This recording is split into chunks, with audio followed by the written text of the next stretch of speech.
Okay, let's talk about pronouns.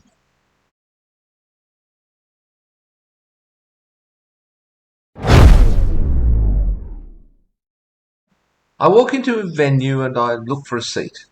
I want to be near the front. I look at one seat thinking that will be fine, but then I realise that someone else has claimed that seat. They've left their bag there. I find a jacket on the bus and I take it up to the driver. Someone left their jacket on the bus, I say.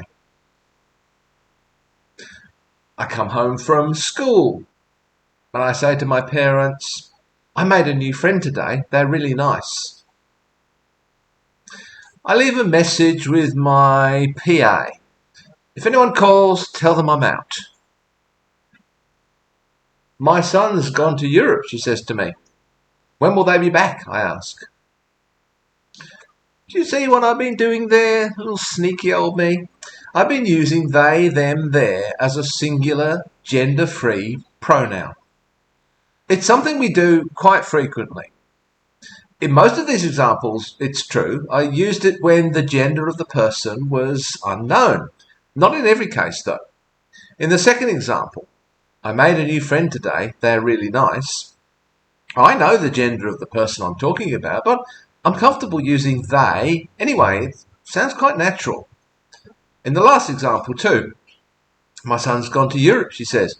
When will they be back? I ask. I know her son is male, but it doesn't feel at all uncomfortable, unnatural, or awkward to use they when referring to her son. So we're already entirely comfortable with using they, them, their as a singular pronoun. It's been used this way for at least 600 years. The first written recorded use is in Chaucer's The Canterbury Tales, dating back to 1386. So if we're already comfortable with this singular usage, why do some people get so upset when a person decides that they, there it is, would prefer to be referred to using they, their, them? If someone, for their own reasons that I don't need to know, it's none of my business, prefers this, who am I to deny them this? If I do, aren't I just being a bit of an arsehole? Now, if G Flip here in Australia or Demi Lovato or whoever wants to be referred to as them, their, they, I will do my best to accommodate them. Now, I may not know that that's their preference, but once I do know, I'll try to respect that. From time to time, I may slip into old habits, and for that, I apologise. It costs me nothing, though, to respect their wishes. It may, in fact, help to make me aware of how we tend to compartmentalise gender and gender roles, in a way, incidentally, that other languages do not always do. Now, even if there wasn't already ample precedence for using they, them, their in this singular sense, or if you want to argue that this new usage is an extension of common usage, so what? This happens with language all the time, with words taking on new meanings, shifting their meanings, and sometimes coming to mean the very opposite of what they once meant. Language is a living thing. It's our servant. It's our tool. We use it to express our thoughts.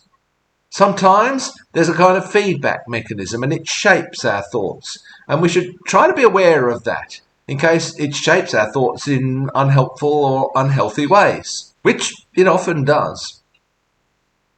Let's not be a slave to language. If our language lacked a word that could be used as a singular, gender-neutral pronoun, that would be a fault of the language rather than of the people who want to be referred to in that way. But we do have such a word. They, them, their. Other languages have gender-neutral pronouns. There are quite a lot of them. I can't go through them all. I'll also probably mispronounce many of them, so apologies to native speakers for that. But here's just a few.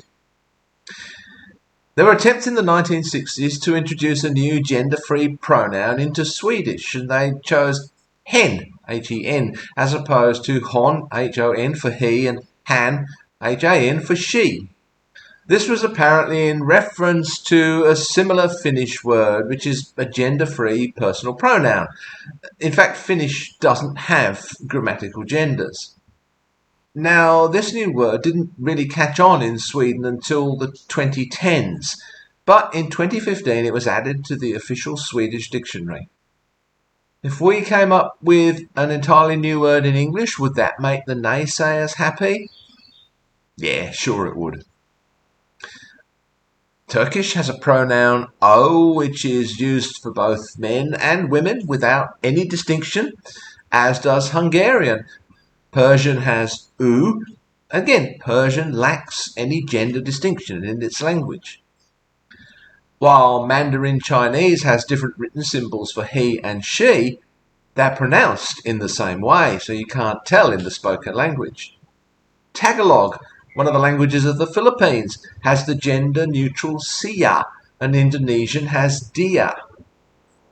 So if English doesn't have a specifically gender-neutral pronoun, that's a shortcoming of our language. I guess we could try to invent a new word the way the Swedish did. I'm not sure that would make anybody happy who isn't happy now. But in the meantime, anyway, we can use they, them, their without too much difficulty. So don't pretend that using they, them, their as singular pronouns is bad grammar. It isn't. It's been around for centuries. We use it ourselves quite comfortably all the time.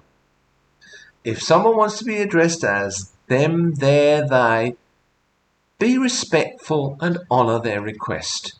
And don't be an arsehole.